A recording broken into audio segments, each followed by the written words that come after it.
Bonjour, je suis Ruggiero Pizzo, directeur des activités digitales chez Konica Minolta. Je suis un entrepreneur dans l'âme, passionné par le digital au service de l'humain quand il est là pour générer de la valeur.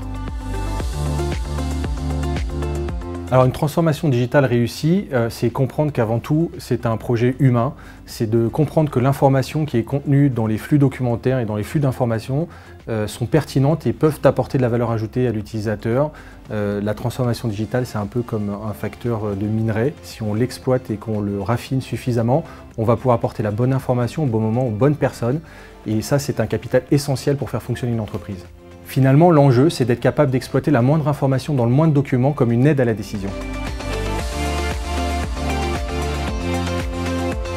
Alors, vrai et faux peut-être, l'idée c'est de dire que l'automatisation, le prédictif, l'intelligence artificielle, tous ces éléments vont venir compléter le système d'information. L'objectif, c'est pas que la technologie remplace, mais la technologie vienne accompagner l'utilisateur, l'être humain qui est dans l'entreprise, qui va devoir prendre des décisions, organiser, prévoir, prédire, anticiper, pour donner de la performance à son entreprise. Donc tous ces systèmes d'information, capitalisés les uns avec les autres, vont permettre à l'utilisateur d'être plus efficace dans son entreprise et dans son environnement de travail. Chaque collaborateur va ainsi pouvoir prendre une décision éclairée sur une information précise, et c'est toute l'entreprise qui gagne en efficacité.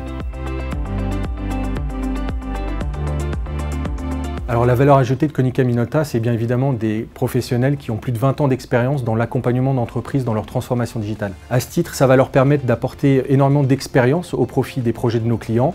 Ça va nous permettre également de capitaliser sur des moyens, des méthodes, des objectifs à atteindre ensemble. Et finalement, c'est grâce à tout cela qu'on va être capable de transformer un projet en succès, que ce soit de la conception, la réalisation, mais aussi la transformation et l'évolution de ce projet dans le temps. Alors évidemment, tous les départements de l'entreprise sont concernés par la digitalisation. En effet, il faut que tout le monde puisse s'approprier ces technologies et rentrer dedans. En revanche, on ne pourra pas tout faire en Big Bang, en une fois. Il va falloir y aller par étapes.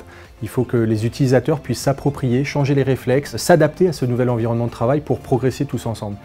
Et finalement, la digitalisation, ça va être le moyen de casser les différents silos dans une entreprise, que tout le monde puisse communiquer et dialoguer avec la même source d'information, les mêmes données, les mêmes flux documentaires, pour que la performance opérationnelle de l'entreprise soit la plus importante possible.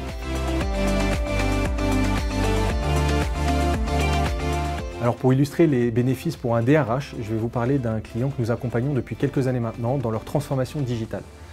Cette entreprise est un groupe qui possède 124 établissements en France. Beaucoup ont été acquis par des croissances externes, ce qui fait que nous avions une gestion des collaborateurs et des ressources humaines et de tous les documents nécessaires à la gestion des collaborateurs qui était assez hétérogène en fonction des sites et des organisations locales. L'objectif du groupe était de pouvoir recentraliser la gestion de cette information, de mieux piloter les process de l'organisation en général et d'uniformiser les méthodes de travail. Grâce à la solution que nous avons déployée chez notre client, ce dernier peut industrialiser la production de ses contrats de travail de façon extrêmement uniformisée pour l'ensemble des collaborateurs recrutés par l'établissement. Ça va permettre de dématérialiser la signature du contrat de travail, qui n'est plus papier maintenant mais qui est uniquement digital, de regrouper la gestion de toute l'information du collaborateur, qu'il s'agisse de ses notes de frais, de ses congés, des arrêts maladie et de toute la documentation concernant les collaborateurs. Ils ont aujourd'hui un meilleur contrôle de leur processus et une meilleure visibilité sur l'ensemble des documents qui structurent la vie du collaborateur. La dématérialisation et la centralisation des flux documentaires sont un moyen de standardiser les process, d'améliorer la sécurité et sécuriser les usages.